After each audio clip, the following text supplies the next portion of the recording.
poder clasificar los casos de sepsis mediante el uso de escalas diagnósticas y parámetros clínicos.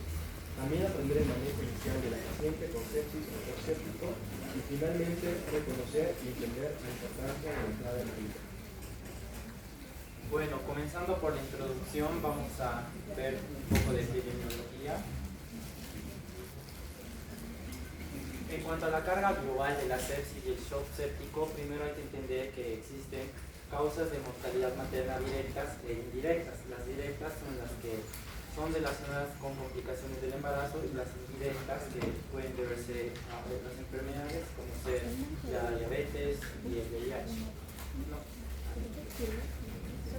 La sepsis es considerada la tercera causa directa de mortalidad materna en el mundo, después de la hemorragia y trastornos hipertensivos, y se estima que 1 de cada 10 muertes maternas están relacionadas con la sepsis.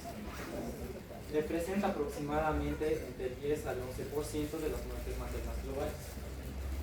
En cuanto a la letalidad global, la tasa de letalidad de la sepsis materna es muy alta comparada con otras complicaciones obstétricas. En la sepsis la mortalidad oscila entre un 7 al 12% y puede incluso llegar en el shock séptico hasta un 40%. En obstetricia, hasta un 15% de los ingresos a la unidad de cuidados intensivos se deben a sepsis o shock séptico. Por la parte de la situación en Bolivia, según el Estudio Nacional de Mortalidad Materna en el año 2011, que ha sido publicado en el año 2016, nos muestra como causas directas de muerte materna, donde como primer lugar tenemos la hemorragia, seguido de la hipertensión, en tercer lugar el aborto y ya como cuarto lugar están las infecciones. Dentro de este grupo de las infecciones se encuentra la sepsis puerperal.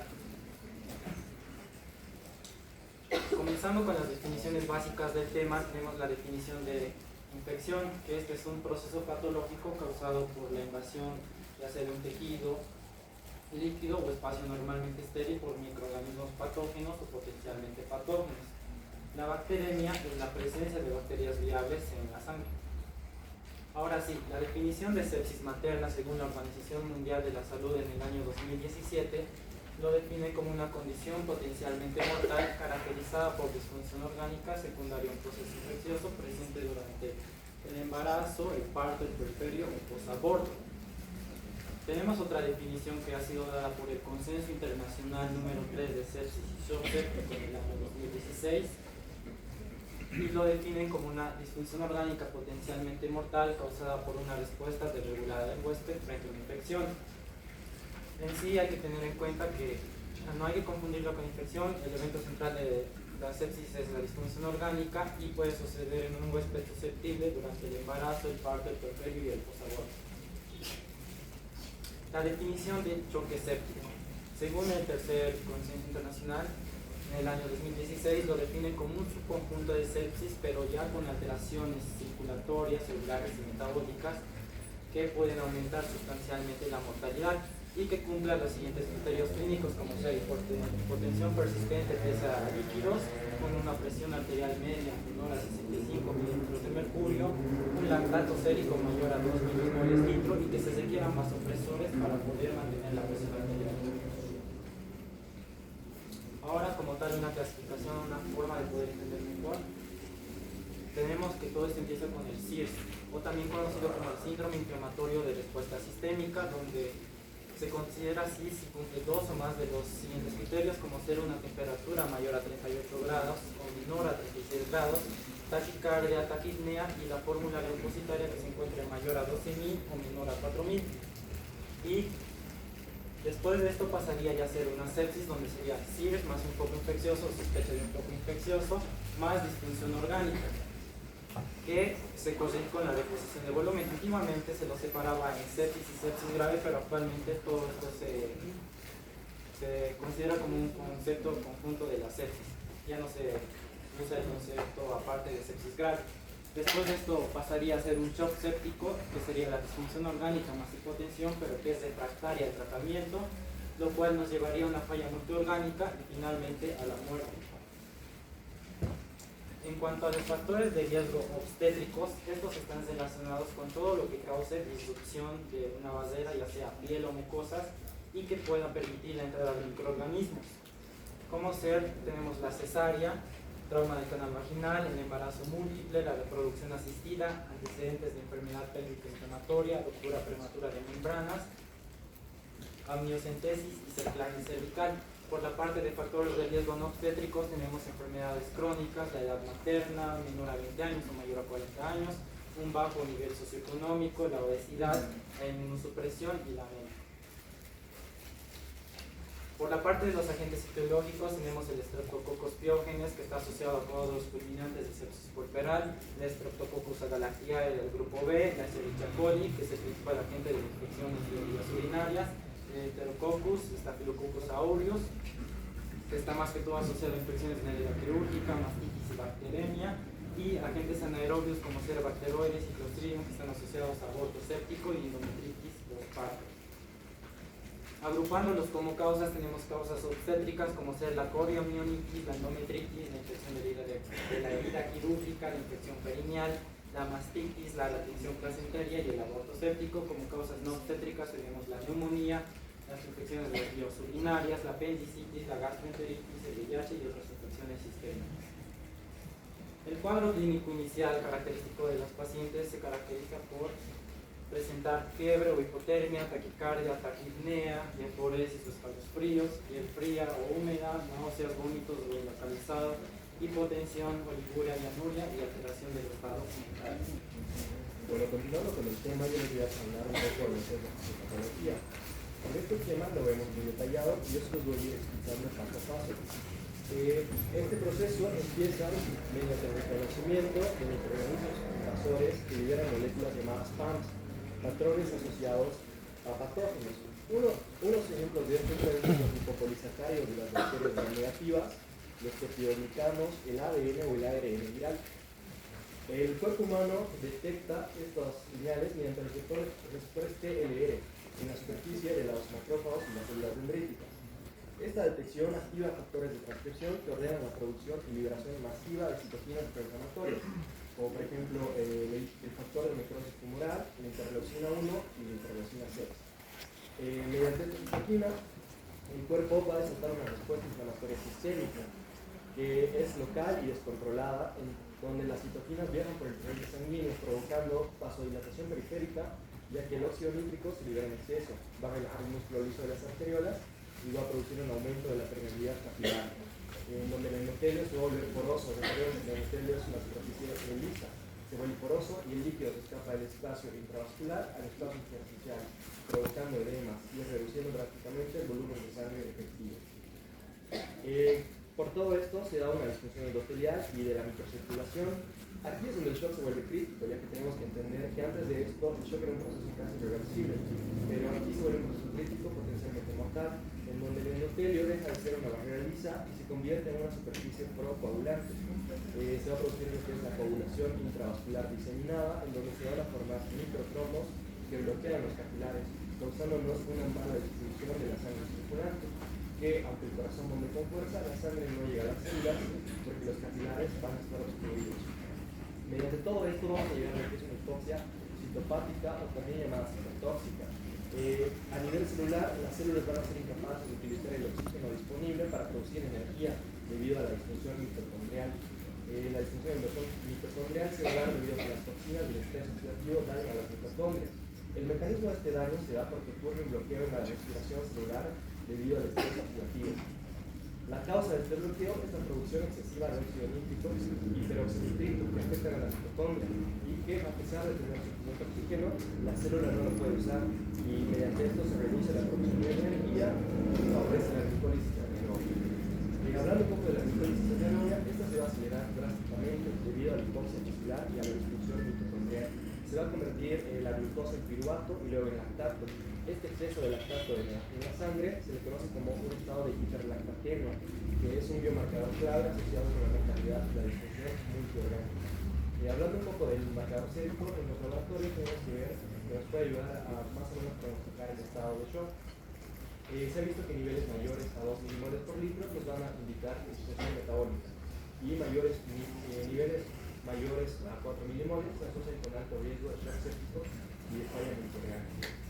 hablando un poco del perio multiorgánico, tiene una mortalidad superior al 50% y está caracterizada por la hipoperfusión tisular generalizada, lesión endotelial y citotoxicidad directa. Esta requiere detección precoz y tratamiento inmediato en las primeras horas para así evitar insuficiencia irreversible. Debido a la entrega de oxígeno sigue siendo menor que la demanda, los órganos van a fallar en cadena, empezando por el riñón, en donde se va a producir una necrosis tubular aguda por hipoperfusión. En el pulmón se va a producir un distrés respiratorio por daño a la membrana alveolar capilar. En el corazón vamos a ver que se produce una detención miocárdica debido a las propias citoquinas. Y en el cerebro se producen las encefalopatías asociadas. Todos estos nos van a, si no son tratados a tiempo, nos van a llegar a lo que es la muerte. Ahora, repasando de nuevo el esquema, vemos que todo empieza con los microorganismos invasores que van a facilitar la liberación de citoquinas proinflamatorias que en el cuerpo van a producir diferentes cosas, como por ejemplo la depresión miocárdica, la vasodilatación periférica, el aumento de la permeabilidad de las membranas capilares que nos van a llevar a los edemas, los microémbolos, el daño endotelial, que todo esto nos va a llevar a la mala distribución del volumen de sangre circulante, que nos va a llevar a un estado de hipoxia, ¿no? Hipoxia celular, en donde va a haber un menor aporte de oxígeno a todas las células, va a haber una menor perfusión tisular y todo esto nos lleva a lo que es la falla multiorgánica. Continuamos con el diagnóstico y tratamiento. Recordemos que el choque séptico séptico es una forma de sepsis más grave, no es solo catalogada como una infección grave, sino que es una emergencia médica. La vamos a definir como una infección que es capaz de provocar una disfunción orgánica y está acompañada de una hipotensión persistente que va a requerir vasopresores. Al requerir estos, ya hemos visto que hay una falla circulatoria. También está acompañada de lactato mayor o igual a 2 mililitros por litro, pese a una reanimación, y esto nos indica una falla metabólica. Pero, ¿cuál es la importancia de este choque séptico externo? Lo que pasa es que hay cambios fisiológicos que se van a dar durante el embarazo, parto y posterior, que van a enmascarar la sepsis. Esto es que hace que demore nuestro diagnóstico y llega a una evolución rápida que ocasiona una falla multiorgánica. Esto hace que se eleve la mortalidad materna si no la tratamos oportunamente. Los signos de alarma. Estos son los signos que reflejan una respuesta ante una inflamación sistémica o una disfunción orgánica. Se puede dar fiebre por la presencia de factores inflamatorios como el factor de necrosis tumoral o las interleucinas, o bien se puede dar una hipotermia. Se va a dar una taquicardia en compensación a la vasodilatación extrema causada por la sepsis, una taquipnea en compensación a la acidosis metabólica y una alteración del sensorio por una hipoperfusión cerebral. También se va a dar oliguria por una hipoperfusión renal que ya nos indica que hay una sepsis avanzada. Entonces, ¿qué es lo que nosotros estaríamos encargados de hacer? Es no esperar que nuestro paciente llegue a un estado crítico, sino que seamos capaces de ver los signos de deterioro precoces en nuestros pacientes. Hay escalas que nos van a ayudar a confirmar si se trata o a descartar de una sepsis o de un choque séptico. Por ejemplo, el score MAMA, que es una herramienta importante que nos ayuda a identificar oportunamente, precozmente a una mujer, tanto en embarazo, parto, puerperio, que esté o que tenga un riesgo obstétrico. Este score nos va a ayudar a respondernos lo siguiente: ¿será que esta paciente está estable o es que está empezando a descompensar? ¿Qué evaluamos con este score? La frecuencia cardíaca, respiratoria, la temperatura, la saturación, el estado de conciencia y la proteinuria. En la práctica, esto nos va a ayudar a clasificar el riesgo y ayudarnos a tomar una respuesta inmediata. Según la conducta y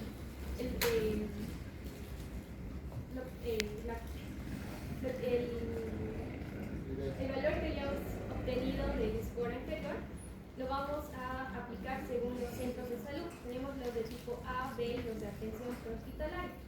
Por ejemplo, los de tipo A, ¿qué servicios nos brindan? Promoción, prevención, recuperación y salud materno-infantil. Esto nos va a servir cuando estemos cursando en la parte de lo que es rural. Los de tipo B nos brindan los mismos servicios, pero vamos a incluir aquí lo que es pediatría, ginecología, rayos X y laboratorios clínicos. En los establecimientos de tipo C y hospitales básicos, la diferencia es que ya tienen una atención más integral y que tienen una alta capacidad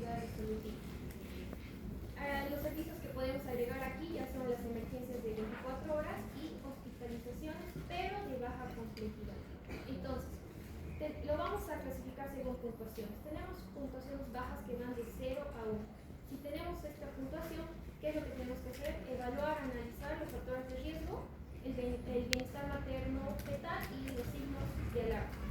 En un puntaje intermedio tenemos que tratar y referir según el caso, y ya cuando tiene un puntaje igual o mayor a 5, referimos totalmente y nos preparamos para activar la triada amarilla. Tenemos otras escalas que nos ayudan, por ejemplo la escala Q-SOFA y la escala SOFA, pero ¿cuál es la diferencia entre estas dos? Como se darán cuenta, la escala Q-SOFA evalúa con 3 parámetros: la escala Glasgow, frecuencia respiratoria y la presión arterial sistólica. Esta es más de triaje, es más de emergencia, es más rápida, pero es menos sencilla. En cambio, la escala SOFA, como ven, acaparamos más sistemas, por ejemplo, el respiratorio con el PO2, el hematológico con las plaquetas, hepático con la bilirrubina, cardiovascular con la presión arterial media, sistema nervioso central y renal con la creatinina. Entonces, ¿cómo procedemos? Por ejemplo, nos llega una paciente con sospecha de infección, lo primero que aplicamos va a ser la escala Houston. Nos da un valor que es mayor o igual a 2, entonces empezamos a evaluar la evidencia de una disfunción de órganos y aplicamos la escala SOFA. La escala SOFA nos va a decir que nuestra paciente ya está cursando sepsis. Entonces, empezamos a cuestionar. Ya hemos utilizado reanimación con líquido, pero esta paciente sigue necesitando vasopresores para poder mantener su presión arterial media. Vemos los laboratorios, el lactato sérico está mayor a 2 milimoles, confirmamos totalmente un choque séptico. Confirmando que esta paciente tiene un choque séptico, entonces para nosotros esto ya es una emergencia tiempo dependiente. Tenemos que abordar en la primera hora. Tenemos que intervenir en nuestra hora dorada. Aquí tenemos que aplicar todo lo que sabemos, nos tenemos que iluminar. Pero ¿qué es lo primero que hacemos? Medimos el lactato sérico. Si es que el inicial fue mayor a 2 milimoles por litro.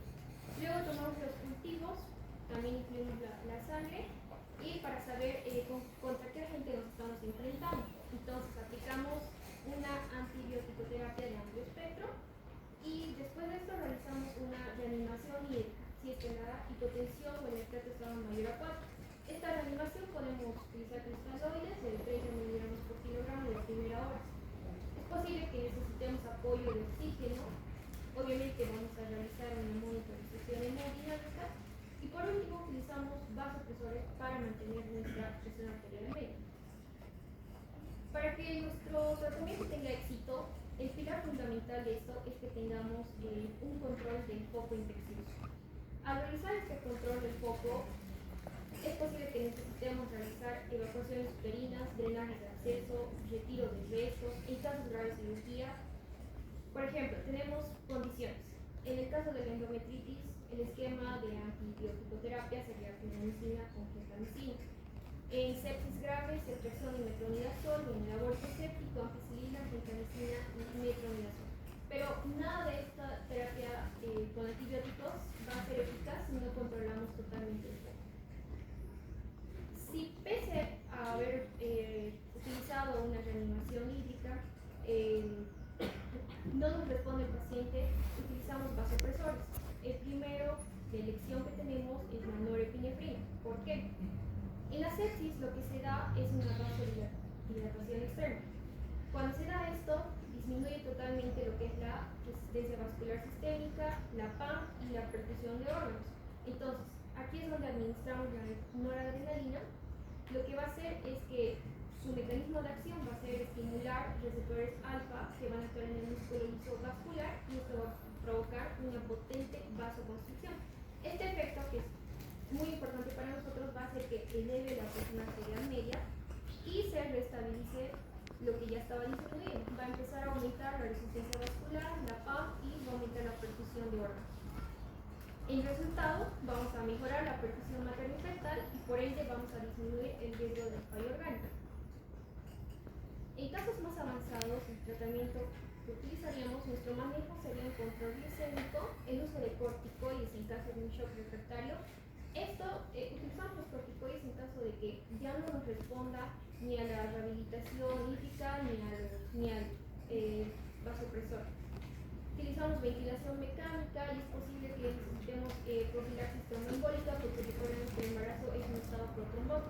Entonces, los objetivos hemodinámicos que tenemos que llegar son tres: la presión arterial media mayor o igual a 65 miligramos de mercurio, una diuresis mayor o igual a 0.5 miligramos por kilogramo hora y el lactato en descenso.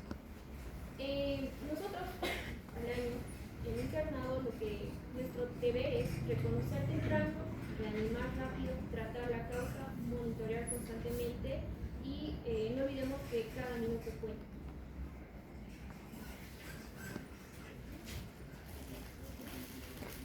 Bueno, continuando con lo que son las claves obstétricas. Vamos a ver qué son las claves obstétricas. Son un sistema de roles y funciones que nos van a permitir una comunicación efectiva y un trabajo coordinado ante lo que es una emergencia obstétrica. Su objetivo es mejorar la atención rápida y organizada para prevenir lo que son las complicaciones maternas. Existen tres tipos de claves. La clave roja, que es para las hemorragias obstétricas, la clave azul para los trastornos hipertensivos como la preeclampsia y la clave amarilla, que es para el sepsis y choque séptico. Ahora nos vamos a enfocar en lo que es la clave amarilla. Es un protocolo de respuesta rápida para la sepsis y choque obstétrico. Ahora vamos a ver el protocolo de manejo de la clave amarilla. El primer paso es identificar los signos del SIDS, que es el síndrome de respuesta inflamatoria sistémica, que es una temperatura mayor a 38 o menor a 36 grados centígrados, una frecuencia cardíaca mayor a 90 latidos por minuto, una frecuencia respiratoria mayor a 20 respiraciones por minuto y los glóbulos blancos mayor a 12.000 o menor a 4.000 células por milímetro cúbico. Si hay sospecha de sepsis, utilizamos el Q-SOFA, como ya se había mencionado, y este evalúa tres parámetros: la alteración del nivel de la conciencia, la frecuencia respiratoria mayor a 22 respiraciones por minuto y una presión arterial sistólica menor a 100 milímetros de mercurio. Si la puntuación es igual o mayor a dos criterios, ya nos indicaría un mal pronóstico. Activación de la clave amarilla. ¿Quién activa la clave amarilla? La clave amarilla va a ser activada o lo va a realizar el primer personal de salud que esté en contacto con la paciente que esté presentando la emergencia obstétrica. ¿Y cómo se activa? Se activa a través de una alarma, un altavoz o puede ser a través de un timbre según la disponibilidad de lo que es el establecimiento de salud. La clave amarilla está conformada por un equipo médico. Mínimo pueden ser 2 personas, pero lo ideal es que sean 4 personas.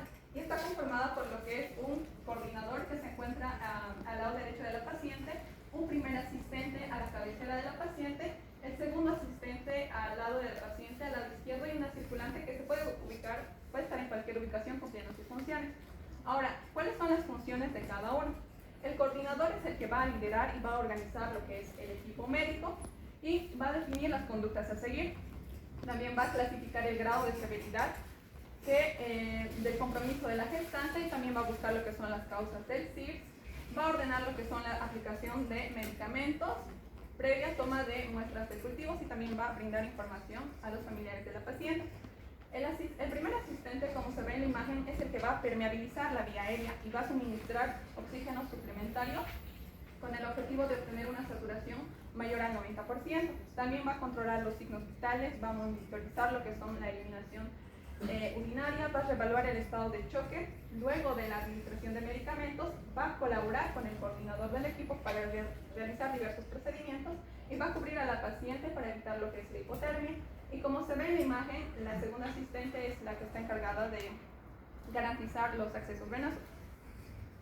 El segundo asistente es el que abre el kit amarillo. El kit amarillo de la clave contiene diversos componentes como son dispositivos como una máscara de oxígeno para adulto, una cánula nasal, también catéter intravenoso, catéter urinario, también está equipo de venoclisis, equipo de microgotero, mascarillas, guantes, etc.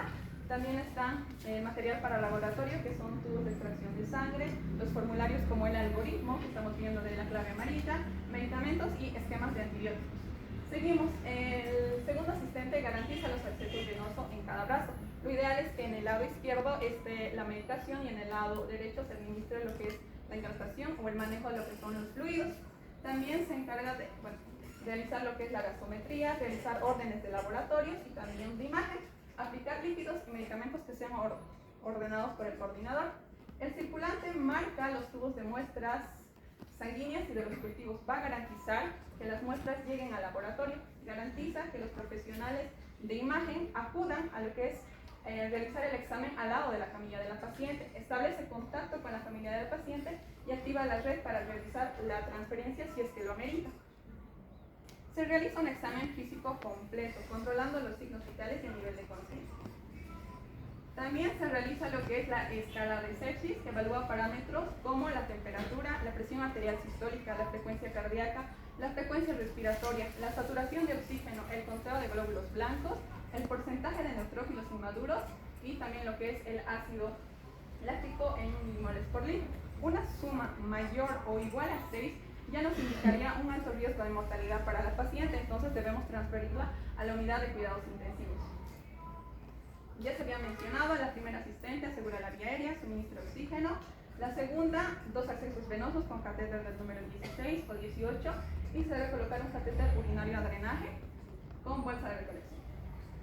Ahora, una vez ya están establecidos los diagnósticos, también hay que establecer metas para lo que es la reanimación inicial. Es ideal y es algo que no se debe olvidar. Hay que mantener una presión arterial media igual o mayor a 65 milímetros de mercurio, un gasto urinario mayor o igual a 0,5 ml kilogramo hora, una saturación venosa central mayor al 65%, una presión venosa central entre 8 a 12 milímetros de mercurio, un lactato sérico menor a 2 milimoles por litro. Ahora, se inicia administración de líquidos cristaloides con un bolo inicial de 30 ml kilogramo. En caso de hipotensión o signos de hipoperfusión, como ser un lactato mayor a 2 milimoles por litro, un llenado capilar lento mayor a 2 segundos y confusión, y hay que revalorar la respuesta hemodinámica. También se puede administrar lo que son un protector gástrico, como es el omeprazol de 40 miligramos intravenoso cada 12 horas según la disponibilidad.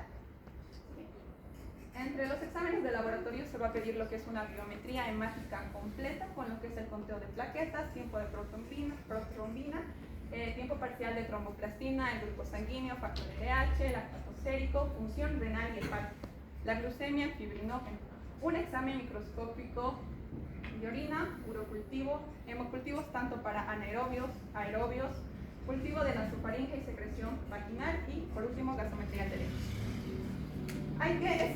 Es importante iniciar lo que es los antibióticos de amplio espectro, como se mencionó durante la primera hora de atención. Como se puede observar, hay 4 esquemas, pero el esquema básico y que se encuentra en el kit amarillo es el esquema número 1, que contiene penicilina de 5 millones, urinales internacionales intravenoso cada 4 horas, más metronidazol de 500 miligramos cada 8 horas, más gentamicina de 80 miligramos intravenoso cada 8 horas. Los otros esquemas pueden entrar dentro del kit amarillo según el nivel de atención y también según la disponibilidad del establecimiento de salud. Si a pesar de la administración adecuada de líquidos, la hipotensión persiste menor a 90 milímetros de mercurio, se deberá considerar la administración de lo que son los vasopresores, como ya se había indicado, que son los más importantes, la dopamina y la norepinefrina. La dopamina iniciará a dosis de 10 microgramos en kilogramo por minuto. La preparación es 400 miligramos, que son 2 ampollas más 200 ml de dextrosa al 5%, solución salina de 0.9%. Y la norepinefrina hay que iniciar a dosis bajas y la preparación es de 4 miligramos, que es una ampolla más 250 ml de dextrosa al 5% en agua o solución salina al 0.9%. Hay que incrementar la dosis cada 10 minutos, dependiendo de lo que es la respuesta, con el objetivo de mantener una presión arterial sistólica mayor a 90 milímetros de mercurio. Las pruebas de imagen se pueden realizar, depende de lo que es el foco infeccioso y el manejo del feto. Si la paciente es crítica, se puede considerar lo que es la extracción del feto, si es beneficioso tanto para la madre como para el feto. Ahora, el tipo de procedimiento a realizar debe ser evaluado por lo que es un ginecólogo experto y debe tomar en cuenta también, debe preguntar a la madre, ¿no?, sobre las decisiones a tomar, dependiendo de lo que es la edad materna, la edad gestacional y lo que es la viabilidad fetal. Bien. Este es un resumen de todo el protocolo de la clave amarilla. Entonces, lo importante es reconocer a tiempo, actuar rápido y trabajar en ello. Eso.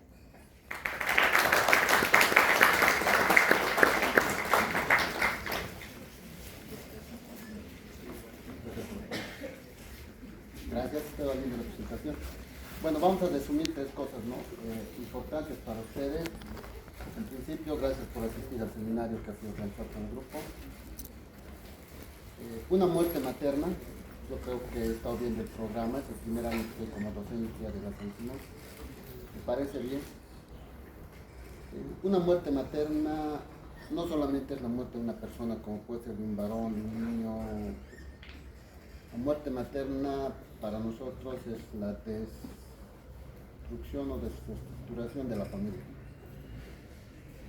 Una mamá muere, si tiene hijos pequeños, se van a vivir con el abuelo, el papá se va con otra pareja, es lo que hemos visto nosotros en los estudios de mortalidad.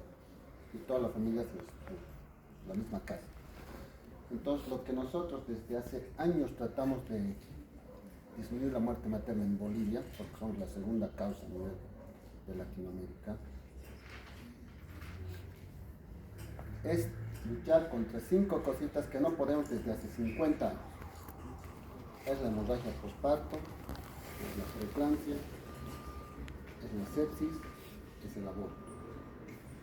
Y el otro es el trabajo de parto abandonado o obstruido. 5 cosas, ¿no? Y cuando hablamos de clave amarilla que os he dicho, nosotros hemos encontrado una estrategia para disminuir estas causas de muerte, y es la atención oportuna e inmediata, como dijo la última doctora, para que estas causas de muerte. ¿Y quién lo tiene que hacer? Lo que dijo la doctora, los centros de salud de primer nivel o nivel A son las postas, donde están las licenciadas de enfermería, no hay médico general. Esta es su característica, o está el auxiliar. Y él tiene que aplicar la clave amarilla. No es de especialidad. O la clave roja en hemorragia o la clave azul en si estamos en un centro de salud, que es el nivel 2 con camas que decimos, Edgar Montaño, Salud Sebastián Pagador, que están acá o en provincia, donde hay una enfermera, un auxiliar y hay un médico general. Igual tiene que aplicar los protocolos. Y después vienen los hospitales donde están los de especialidad. Y estos protocolos, si se han dado cuenta, están hechos según niveles de capacidad resolutiva. Es decir, para la enfermera, para el médico general y para el especialista. Esos son los niveles de atención. Entonces, para que no nos podamos confundir, lo hemos dividido en códigos o en claves. Un punto importante, lo que las doctoras y los doctores han hablado sobre lo que es diagnóstico, definición, patología y tratamiento. La sepsis todavía no está definida. Antes se clasificaba como sepsis, sepsis grave, shock séptico, y intermedio a esto, respuesta inflamatoria sistémica, ¿no? Sí. Actualmente en obstetricia es sepsis y shock séptico. En resumen, lo que las doctoras les ha recalcado, el punto de quiebre entre sepsis y el shock séptico es el lactato. ¿Sí? Laboratorialmente y clínicamente, la perfusión mayor a 2.5. Manéjenlo, jóvenes. ¿Cuál es la otra cosa importante que les ha recalcado el doctor? Si manejan al primer nivel. Muchos de nosotros, cuando lleven código rojo hemorragia postparto, ya han debido llevar taquicardia, hipotensión, shock hipovolémico, ¿sí? Y lo manejamos así y no administramos. Y lo manejamos como shock hipovolémico, pasa 1 hora, 2 horas, 3 horas y había sido un shock séptico. La hora para nosotros de administración de medicamentos, como he dicho, la hora dorada. Una vez que diagnostiquen y antes de la hora inician el tratamiento antibiótico, el pronóstico de mortalidad de la madre mejora drásticamente. Eso está comprobado. Y ustedes, lo que han visto ahí, la doctora, la escala que les he hecho, ¿sí? Estabilizan, dan líquidos y antibióticos. Primer nivel, mándenlo al especialista. Él se va a encargar de dar dopamina, de dar... Y otro punto de quiebre, para que sepan lo que es sepsis y shock séptico. Lo importante en la sepsis es la reanimación con líquidos. Ese paciente que recibe líquidos tiene que orinar, porque la única forma de mejorar la perfusión, que llegue el oxígeno y que bote el lactato, es por la orina. 30 miligramos kilo peso, ¿verdad? Se debe dar en bol. Si con eso la paciente no mejora su presión arterial, ¿qué estamos hablando? Es un shock séptico, necesita vasopresor. inmediatamente mándenlo al Germán Urquidi, porque es el único en Cochabamba que tiene terapia materna. No hay otro hospital que tenga terapia materna. No, hay otros hospitales que tienen terapia intensiva, ¿verdad? Pero no terapia materna. Esas las de allá, y esos son 3 puntos claves que tienen que manejar. La clave amarilla probablemente lo lleven en los seminarios, pero eso lo tienen que conocer. Eso es del médico general, es de la licenciada, es del médico especialista. Lo abren y todo lo que está ahí, los insumos, en esa paciente con shock séptico lo tienen que aplicar, dependiendo del nivel de atención. ¿Sí? Muchas gracias por asistir.